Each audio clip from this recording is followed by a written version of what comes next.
my name is Debbie Reynolds. They call me the Data Diva.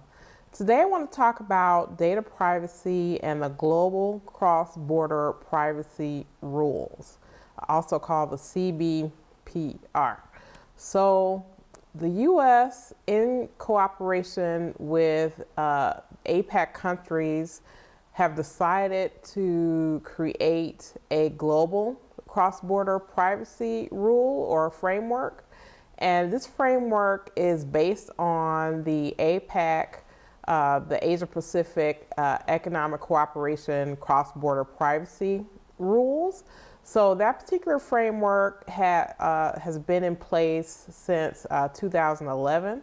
It was updated in 2015, and as of 2022, these APAC countries, the United States and some other countries, have decided that they would like to form this more into sort of a global cross-border or data transfer framework. It's pretty significant because currently when we think about cross-border transfers, a lot of people look to Europe and think about their the transfer mechanisms that they have, and also kind of their adequacy decisions about different countries.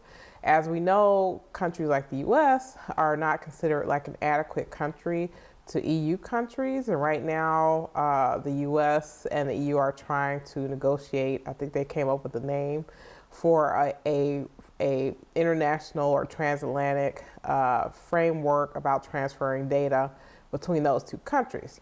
But some of the more significant things about this particular framework, in addition to the US and over 20 APAC countries, there are some other countries that have joined to this framework as well, including Chinese Taipei in the former APAC framework. And these countries will also probably join this particular global framework. It includes Canada, Mexico, and Australia.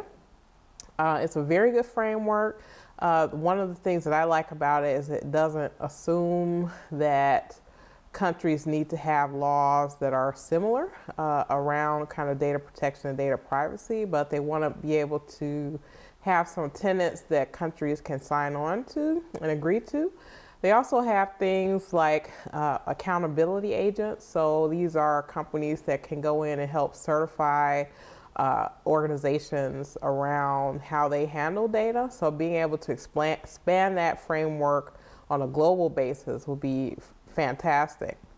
Also, one of the key things that they touch on in this framework, which I think is very important, is interoperability. So a lot of times when people talk about data transfers and things like that, they talk a lot about data portability, which is different than interoperability. So interoperability is building things or building data transfer mechanisms where it makes it easier for countries or companies to transfer data and sort of be able to communicate in interoperable ways. So this framework is a pretty big deal. This is something that I wished that we could have other countries definitely sign on to, because as I said, it doesn't assume that every country is going to have the same laws, but it does say, here are kind of these high-level tenets that we need to think about, including things like choice, transparency, notice, being able to have someone, not necessarily having a company self-certify, but having these agents. And then also I think is going to really open up these accountability agents, because right now with the APAC cross-border framework, there aren't very many accountability agents. So being able to open that up on a global basis, I think will be fantastic. So I'm happy to see these types of developments. I want to see more countries sort of go into these common sense frameworks, especially as they relate to how people do business day to day. That's it. Thank you.